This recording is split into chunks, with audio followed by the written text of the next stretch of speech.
What was one of the scariest trips you've ever taken? For me, it was a couple winters ago. I had an out of town meeting on the same day as my daughter's dance competition. And I was going to drive by myself to meet the family at the competition up in Rochester, Minnesota. But I had three problems. First of all, I had never made this trek before, and there were no interstate options to get there. Secondly, it was near whiteout conditions, meaning I couldn't see anything but the road right in front of me. Number three, the GPS on my phone was not working. No matter what navigation app I used, it kept putting my current location a couple miles in a field. I was in trouble. Let's just say I got there, but I was a little more than tense and had sweated through my shirt.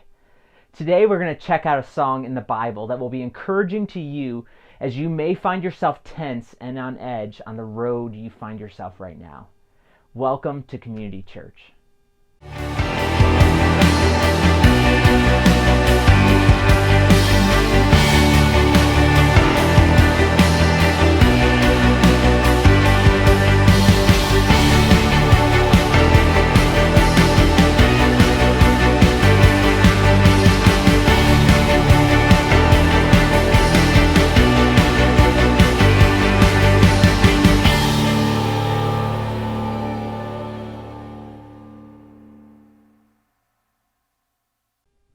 Our purpose is to equip you for the next step toward Jesus, wherever you're at, wherever you're watching or wherever you're at in your spiritual journey.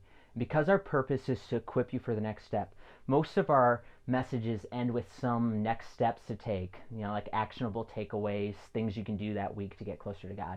This week I'm going to start right off the bat with the next step you can take. Here it is. Stop freaking out. Stop looking for help, because help is already right beside you. Now, you may be like me and you're like, woohoo! I thought we were going to tell me to read a chapter of the Bible every day and start a neighborhood ministry and mentor a kid. And you're basically telling me, Andy, to do nothing? Yeah, well, I guess you could say yeah. Let me be real with you for a moment. I'm in a season right now where I'm being bombarded with challenges of how I can be better. There's this thing called COVID right now. Maybe you've heard of it. And no, COVID is not some new format of video file, although it kind of sounds like it, right? But what I mean is that COVID has upended how church is done, and I'm getting blasted with emails and videos of how to navigate all the changes and what I need to adapt to minister in this new normal. And I've been talking with people like you and discovering that so many of us too are finding ourselves challenged to do new things in so many areas that we just can't keep up. So this idea that our next step being simply to stop freaking out and stop looking for help, it's kind of a breath of fresh air when you say. But what I want to do today is take us on a trip. No, not that kind of trip. This is a long trip, and it's on the way to a yearly family reunion. Now, it involves several nights traveling by foot, but there's no paved roads, there's no street lights, just the moon and the stars. No flashlights, just fire, maybe a lantern you might have, and no GPS. And there's not a whole lot of towns either. There's definitely no gas stations to go in and ask for directions. It's a straight up rough terrain. It's easy to trip over a rock or sprain your ankle ascending some of the hills. And you don't know what's lurking around the corner. It could be some sort of wild animal hungry for human flesh, or it could be a robber knowing that it's the time of year for people to be traveling, so they have money to spend, and since police don't exist, these muggers have nothing to lose. If you're like me, though, you'd be on edge. And if you have kids, you're definitely putting on the brave face, trying not to freak out the family. And you're preparing for every worst case scenario. Is there going to be a lion attack? Is there going to be snakes, killer bees, a thunderstorm, looters? Hold on a minute. This kind of sounds an awful lot like 2020. So many of us have been on edge for several months. Let's face it, we're wondering what else is going to unfold in our country, at work, or in life in general. And on top of that, this particular week we find ourselves we're maybe on edge as elections are taking place. And for so many of us, we're freaking out inside. Now, if you know me, you know I'm no political conspiracist. You can send me as many of those documentaries, videos that uncover how masterminds are behind the pandemic, or how a certain political candidate secretly has 666 tattooed on their belly. You can show me those videos and I'll just smile and nod and go on with life. So while saying that, I do want to point out that we do live in a culture where fear sells. I watch the presidential debates and I regularly catch the news, and I definitely hear all the ads and commercials on the radio. And I've noticed something, and I'm sure you have too, that both sides of the political aisle are guilty of doing this. It goes something like this. A political candidate says, if you vote for my opponent, you will be living on scraps of bread for the next 4 years. All their hospitals will close, and a nuclear bomb will fall on the country if you don't die of dysentery first. Then that candidate says, I, however, will take care of you. You will feast on the finest food, and you get the picture. Then the news tells us stuff like, if you leave your house, you will die. Look, here's a story of some family who left their house and died. Then they say, if you stay home, you also will die. Good luck. It's no wonder why so many of us are living on edge. Our mental health is especially suffering. A lot of us are walking around life like there's something lurking around the corner, right? It's causing our anxiety to spike, and our healthy coping reserves are getting depleted. But let's be real though. There is a real sense of fear that's dominating in so many of our hearts. Now, maybe you're not concerned about getting COVID, but maybe you're on edge in other areas, worrying about what the future holds for your job, or maybe for your kids or grandkids or your rights. I don't know. So let's head on back to this imaginary family reunion trip we're taking. Okay, so there's all this unknown obstacles lurking that are keeping you on edge as you make the trek. You're preparing for every worst case scenario that your mind can't shut down. You're sleeping in the tent with one eye open and your knife or sword nearby. You see, this trip that I've been describing is an actual trek that took place every year for people who are headed up to Jerusalem for the yearly festival. It was like a homecoming of sorts where they would celebrate and gather with their family. We could say it was a lot like how we get together with our family for Thanksgiving. But many of these families had to travel substantial distances without vehicles to head up to Jerusalem every year. Now, one of the things that they would do as they traveled was sing. Did you grow up singing on trips? I remember field trips as a kid riding on the school bus, and the whole bus would sing, Andy stole the cookie from the cookie jar. Who, me? Yes, you. It couldn't be. Then who? Our kids recently learned the diarrhea song. You may know it. If you don't know it, consider yourself lucky. The most famous verse of the song is when you're sitting in a Chevy and you feel something heavy, diarrhea, diarrhea. Now, I didn't teach them that song, but I do remember singing that same song when we would go on trips back in the day, back when tablets were notepads of paper, that in the Stone Ages pretty much, right? So the people on these trips would sing songs as they would make their trek. Now, their songs were more spiritual than the diarrhea song. And in fact, they would sing some of the scriptures in the Bible. And there were certain ones that we refer to as songs of ascent. Now, these are in our Bible in the book of Psalms. And these particular songs were called songs of ascent because the people were singing them as they ascended to Jerusalem. Now, I want to look at one of these songs that they would sing on their trips, and I truly believe that you and I will find it applicable as well for our spiritual journeys that we're walking through in this life. Now, I'm going to read Psalm 121 in its entirety, then I'm going to spend a couple moments unpacking some takeaways for us. Let's look at Psalm 121. I lift my eyes up to the mountains. Where does my help come from? My help comes from the Lord, the maker of heaven and earth. He will not let your foot slip. He who watches over you will not slumber. Indeed, he who watches over Israel will neither slumber nor sleep. The Lord watches over you. The Lord is your shade at your right hand.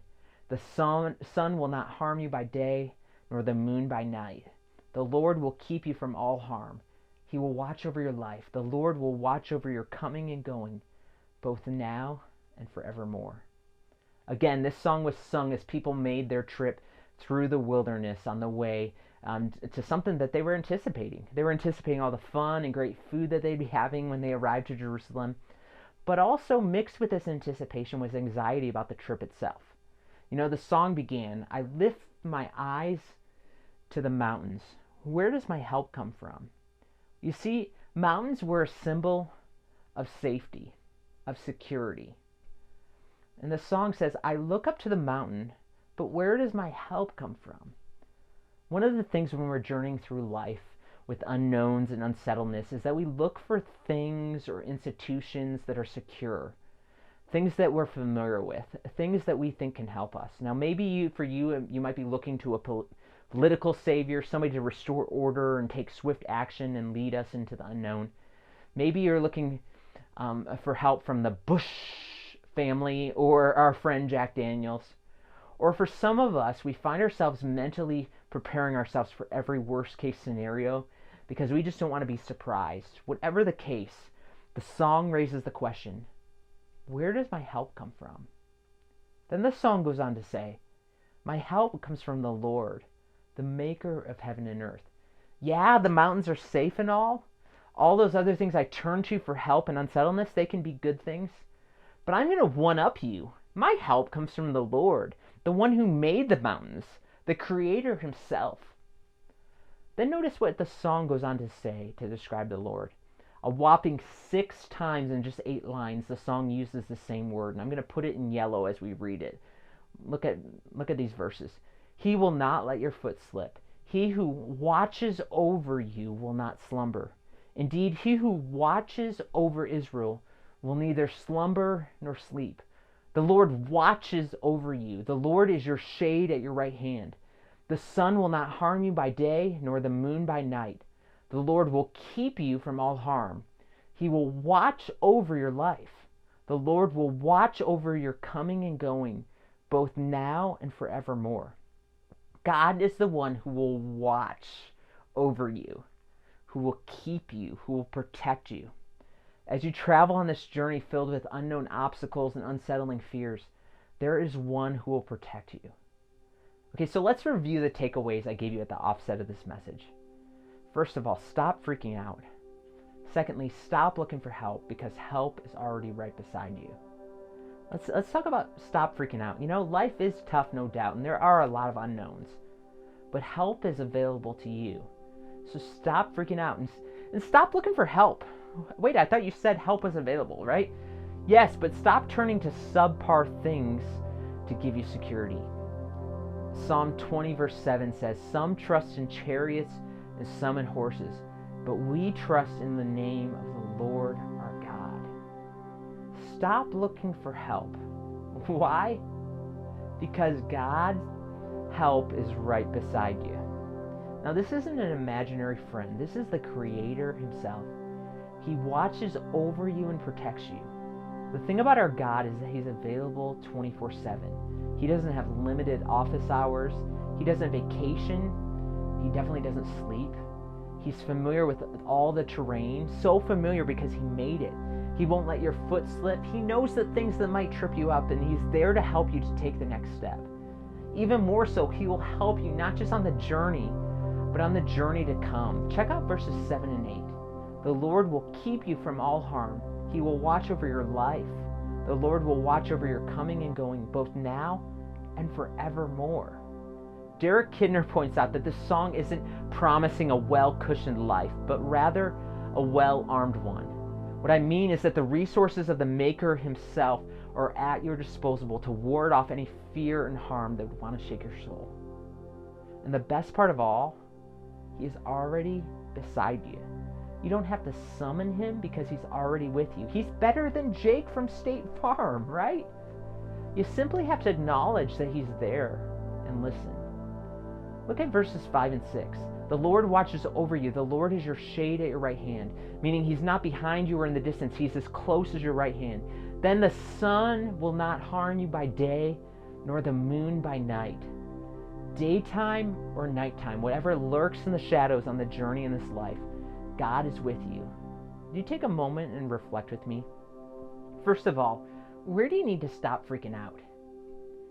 Where are you finding yourself to be tense? Are you living with a sense of paranoia or on edge?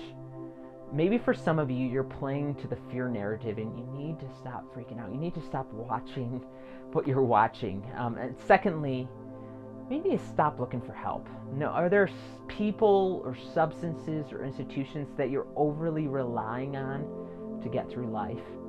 You know, maybe it's your own know-how that you're trusting in. Maybe you need to Stop trying to find security in second-rate places that don't truly provide the resources you need to journey through life well, because help is already right beside you.